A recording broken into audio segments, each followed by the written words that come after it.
This video is going to be a little bit different because in this video, I want to go over the process Amazon dropshipping sellers go through. The process every seller must go through from the beginning to being massively successful. And the reason I think this video is important is because a lot of people don't talk about the process that they go through. So if you're thinking about dropshipping on Amazon or you currently are and are struggling, a video like this can be helpful because you might be able to see where you are and what needs to happen to take your business to the next level. One of the other reasons I'm making this video is if we go to my Amazon store, you guys can see I've done over $15,000 in sales today. Over $217,000 in sales in the last 30 days. I made over $1,000 in profit today. I work about 45 minutes a day on my business. About 45 minutes a day. So in a week, I'm working about 5 hours a week on my business. Last month, I made about $14,000 in profit. The month before that, I made about $14,000 in profit. That's after all expenses, products, employees, issues, everything. So I kind of just wanted to go over kind of the process that I went through when I got started in this business, so maybe you could kind of see where you're at. So when I got started in this business, I understood that you have to kind of pay to play. So, if I wanted to get better education and maybe get a better job, I might spend $50,000 to $100,000 and go to college for a few years. That's what a lot of people do, right? This is a business, and I understood that people have information that I want access to on this business, and they probably want to get paid for their time. So I spent over $20,000 in the beginning, and I gave a guy money to basically help me get the essence of my store set up, to help me just kind of get the essence of it set up. And that's what we did in the beginning. He kind of showed me a couple good tools to use. He hired me a couple virtual assistants. He had some systems in place that were very helpful in the beginning. Now, I remember after I gave him this money, and the first few months we didn't make any profit. And I had to pay for the cost of tools. And then I had virtual assistants from the beginning. So then I had to pay the virtual assistants. And the first few months, I would have probably given up if I didn't make this big investment and give this guy a bunch of money because I was already in so much. But the first few months, I was like, this just sucks. I gave this guy a bunch of money. I don't even know if this is going to work. And now, every month, I got to spend money out of my pocket on tools and these virtual assistants, which are employees. But I just stayed the course. I stayed the course. And there were months I made a couple $100, but then like the next month I would lose money. And this went on for about 7 months. And what I did kind of during this time is I had a realization and I said, okay, my plan was just let this guy run my store for me. And then I had a realization that said, this guy, the agreement we had was basically he was going to work with me for a period of time. It was about 7 months, and then he was going to let me be on my own. So I said, I really need to figure this out. Because he did set the foundation, which was great. If I had to redo it, I would have given him money again. To be honest, I would have given him money sooner. But I said, I need to really dig into this business and see if there's little things that I could do to try to improve it, right? It's very similar like there are consultants out there for multiple businesses. Restaurants are one of them. So it would not be too uncommon for someone to open up a restaurant, hire a consultant for 6 months, give that consultant $30,000, not over-exaggerating here, and have the consultant provide value to them. But at the end of the day, the consultant's not going to run the business for them. The consultant might help them figure out the best foods to sell, kind of the price structure of stuff, where to get chairs from, where to get inventory from, what to look for when hiring people, how to hire people, like how many people need to work in the bar, and the person that works in the bar in the restaurant, what are their jobs, what are their tasks, what are the things they need to do from opening the bar to closing it down. Where should you get a freezer from? What temperature should the freezer be? When the freezer breaks, who do you call to fix it? A consultant for a restaurant could easily set that up, but at the end of the day, the consultant kind of points them in the right direction, but it's the end of the day for the owner to say, okay, you know what? We're selling these 100 items. Only 20 of them are popular. get rid of the other 80. And you know what? We don't sell any ice cream. We get a lot of customers that ask for ice cream. Let's go ahead and get an ice cream menu. And we close at 9 o'clock, because that's kind of the traditional time. But we have a lot of people coming in last minute that want to eat and they're disappointed. Let's go ahead and extend the hours to 11 and see what happens. So just like it's a restaurant owner's job to the consultant did their job, just like my guy fully did his job. He did it fully. I mean, he answered a bunch of questions. It was my job to basically take my store to the next level. And that's exactly what I did. I was using like these bad tools, and I found a better tool that was actually cheaper. I found that same tool that was actually cheaper. It's got a way to consistently find profitable items. So as soon as we switched to that tool that I did digging on and I went from making about the previous month was like $800 in profit. The month before that, I lost money. On month number 8 that I switched to the tool, I made $4,500 in profit. Because what this tool does is it allows you to basically consistently find profitable items with ease. What it essentially does is, I'll put a link in the description for it if you want to check it out. You use the link in the description, you get a 7-day free trial. What the tool does is you can take drop shippers that are drop shipping on Amazon, and I actually got a video on this channel that's free that'll show you how to find them real easily. You can put them into the tool, and what the tool will do is it'll find that person's most profitable items, and then you can list those items. Essentially is how it works. So if someone's drop shipping and they got, like one of the guys we use, he's got over 10,000 products. So we just put his information in the tool, we hit go, the tool runs, and out of those 10,000 products, not all of them are profitable, guys, but out of those 10,000 products, maybe 300 of them are profitable. And then from the tool, you can literally like just instantly list them on your store. You don't even have to manually do it. So the tool's great, right? So I got this tool and I said, okay, this tool's very good. This tool's very good. Let me learn about other aspects of this business. And one of the things I realized we had a lot of issues with is the virtual assistant that handled all the customer service. So people are going to message you. They're going to have questions about your items that you're selling. They're going to have questions about their order. They're going to say, hey, my order's running a little late. Where's it at? They're going to say, hey, I want to return my item. Can you help me out with that? So I'm in America. The people I sell to are in the US. The virtual assistant, their first language is not English. So they speak broken English. And then on top of that, they're doing customer service. And I would get all these people that were pissed off and get all these negative feedbacks. And people would say, man, the person wasn't helpful at all. I couldn't even understand what they were doing. I was definitely talking from someone overseas. And they were leaving bad feedback, which A, isn't good for the store. B, as some of you more advanced people know, that affects the ODR rate. There's a video on this channel that talks about the ODR rate. So I sat down with that virtual assistant. I spent about 3 months getting her really, really good in English and customer service. Because customer service has a certain feel to it. If you've been in customer service, there's a certain feel to it. For an example, let's say a customer gets an item and they're like, oh, the item arrived damaged. What I would normally do if I didn't know customer service would be like, okay, let me get you a return label. We'll send it back. I'll send you a replacement. Customer service language, correct customer service language, is something along the lines of, thank you for reaching out to us. I'm so sorry your item arrived damaged. We do our best to package them, but unfortunately, once they get to the FedEx company, we don't always fully control how they handle it. No worries though. I'm going to get this all taken care of for you. I'm going to get a return label. It's going to be free. You'll ship the item back to us. I'll send you a replacement. Everything will be right in the world. Give me a couple days to get, I don't say everything will be right in the world, but that's the feel of the conversation. Give me a couple days to get the return label, and once I have it, I'll message you back in the next 1 to 2 days. That's that. So that's really good customer service. Now, I could actually break that down into like 5 or 6 different things and explain it, but let's just explain one of the things. So one of the things with customer service, and to me, I think it's really stupid, but it's how it works, so I use it, is almost that we are emotionally tied to the customer. It's like when the customer experiences hardship, I emotionally feel bad for the customer.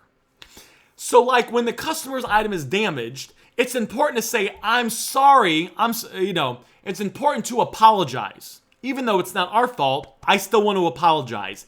It's good for the customer. It makes them more relaxed, and it makes them put them in better spirits, which can reduce negative feedback. So I'm so sorry the item arrived damaged. We do our best, and then I blame it on someone else, right? It can be good to blame things on other people. So I do my best to, we package our items up really well, but unfortunately, sometimes the shipping companies aren't as delicate as we are. So just having that one line in there is like really, really important. I could talk for 18 hours about all these little subtle things that make a big deal, but like let's zoom out a little bit more. I taught my virtual assistant all those different things, and over the course of about 3 months, she got really, really good at customer service.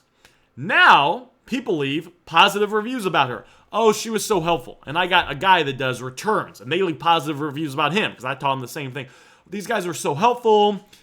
They follow up, right? Following up is really, I don't want to go into all the details with it. I'll talk for 30 minutes. But it's just on like this one small little topic. But I basically fixed the customer service thing, okay? So now she's really, really good, and we got a system in place that's really good. The store, the way we do customer service is probably better than 99% of dropshippers, to be honest with you. Then I realized there was another problem. One of the other problems we had was when we dropship on Amazon, we need to make sure that the place we're buying the products from is so we're going to buy this carpet, and this carpet's on Walmart, and we need to make sure when we list it on our Amazon store, it's the same carpet. A big thing dropshippers run into is they list the wrong carpet.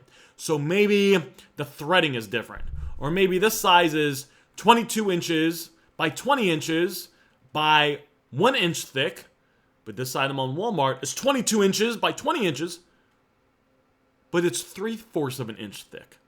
And the customer was expecting to get the one that's 1 inch thick. They got the one that's 3/4 inch thick. They're pissed off. So you really have to pay attention to these details. So I realized this was another issue. We were listing a lot of items that were incorrect. I put a system in place now where I have full-time virtual assistants. Their job is just to find products using the tool. They use the tool to automatically find the profitable products. Then they put it on a sheet. I have 2 different people look at both the items, verify that it's the same item, and then and only then, after the virtual assistant has looked and made sure it believes it's the same item, the 2 other eyeballs look at make sure it's the same item, then the item gets uploaded in the store. This has dramatically reduced us listing wrong items. It still happens, but it's dramatically reduced. I mean, I'm talking like it's probably 0.5%. It's really, really good. Before it was like 3, 4, 5%.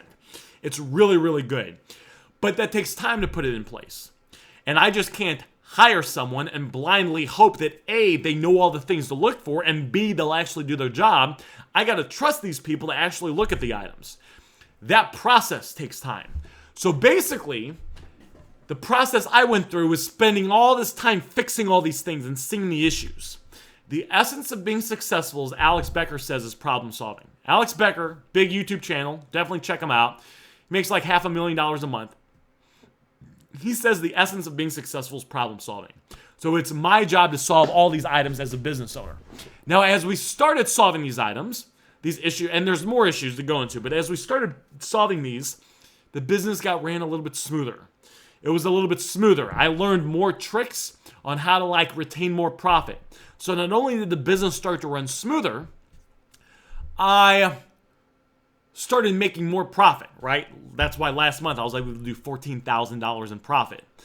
So then as I got more advanced, I'll share with you guys kind of one more advanced thing that I do is I care about, before when I got started, I needed to make money on every single sale. Every single sale I needed to make money on. Now what I do is I do things to really cater to and pay special attention to the ODR rate of the store. Let me see if I can pull it up for you guys now, what my ODR rate is. Orders, performance, account health. Let's see if this loads. So, you guys can see the ODR of my store is 0.37%. 0.37%, which is a pretty good ODR.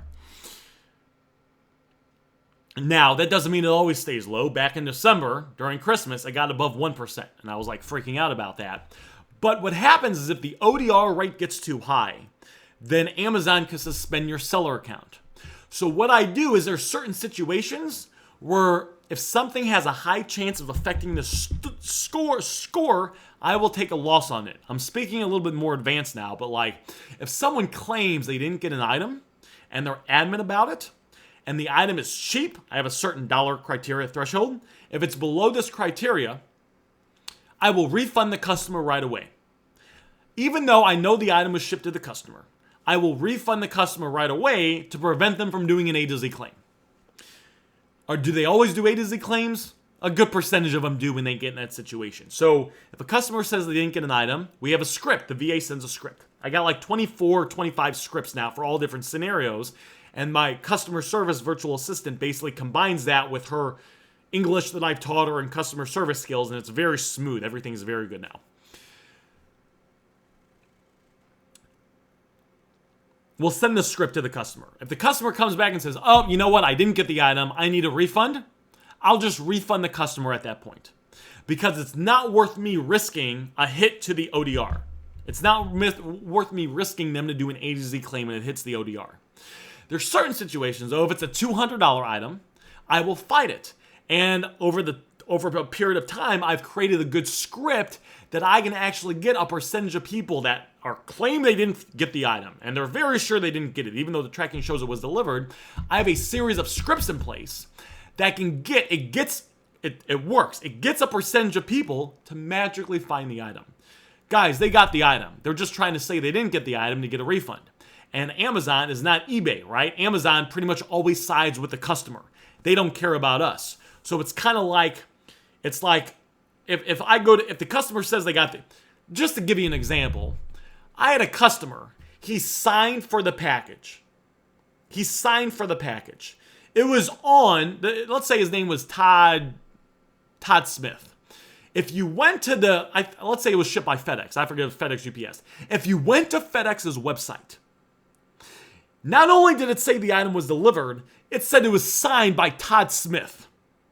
Todd Smith went to Amazon and said, I didn't get the item. And he opened up a claim. He did a claim on my store, which hurts the metrics. Amazon says, oh, you didn't get the item? Here's a full refund. And they take the money out of my pocket. That's how this works. I told Amazon, I said, I'm appealing this. I want to fight this. If you just take a minute and you go to UPS's website, not only will it say delivered, it will show it was signed. Not only will it say it was delivered, you can see it was shipped to the customer's area, it was signed by the customer. Amazon didn't care.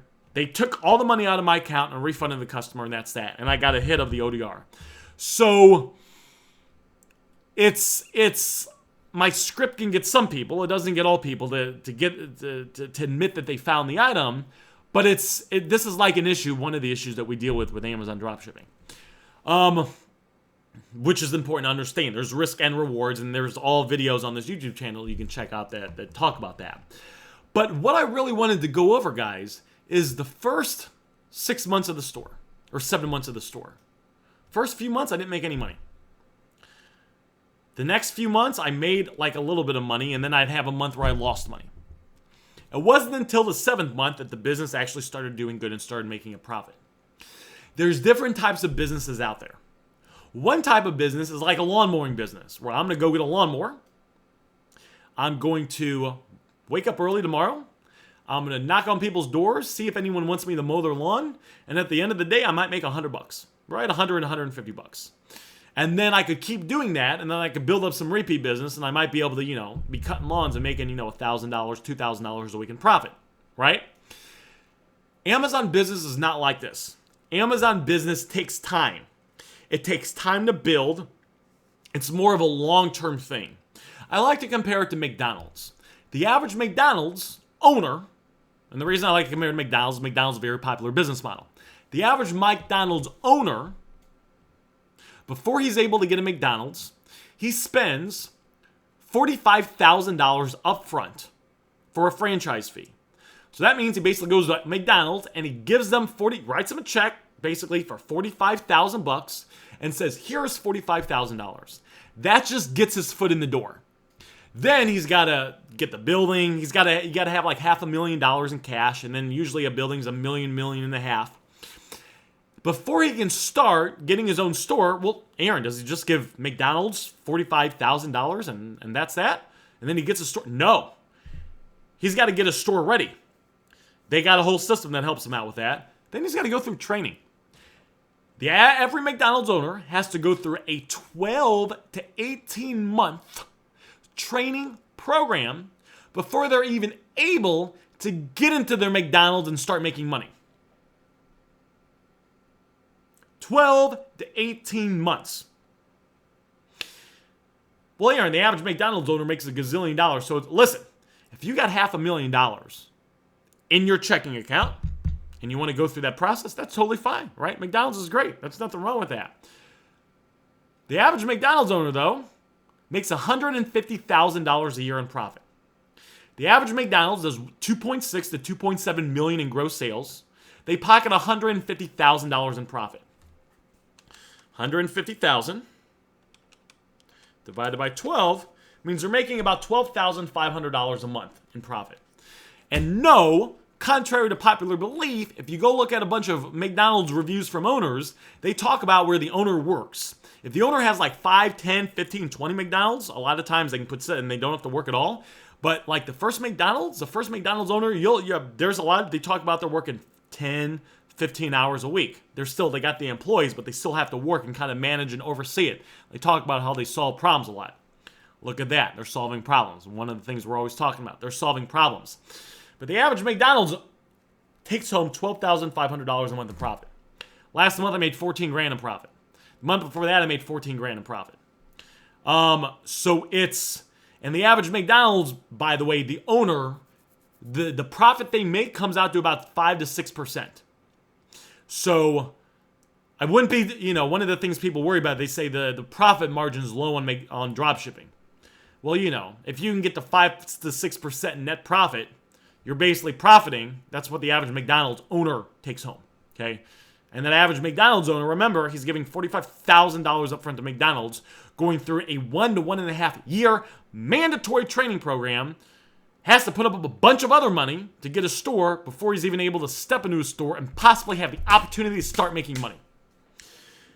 So, something to consider. I like to look at the dropshipping as kind of a McDonald's, where you could make money the first 3 to 6, 9 months. But if you don't, I wouldn't worry about it. Just keep learning. There's a lot of videos on this channel you can go through. Keep taking action and understand this is a different type of business. There's different types of businesses. This is a different type of business. But I really want you guys to understand that if you are drop shipping, it's been a few months, you're not making money, I wouldn't give up. I'd keep moving forward. I can tell you with 100% certainty, when I got started in this, I thought it was saturated. I thought you couldn't make money in this business. I'm telling you, guys, you're just going to have to trust me, okay? I have no courses to sell you. You're just going to have to trust me. I'm telling you with 100% certainty. Lots of room for more people to come in and start drop shipping. Even though thousands of people are doing it, there's lots of room.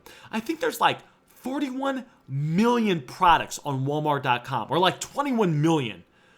It's a big number, right? If the average person is listing a couple thousand products in their store at best, guys, there's plenty of room. If you have the desire, if you're motivated, if you're not going to give up right away and jump around to something new in 2 months because you're not making $1 million after the first 90 days, stick with this. Stay the course of this. This business works.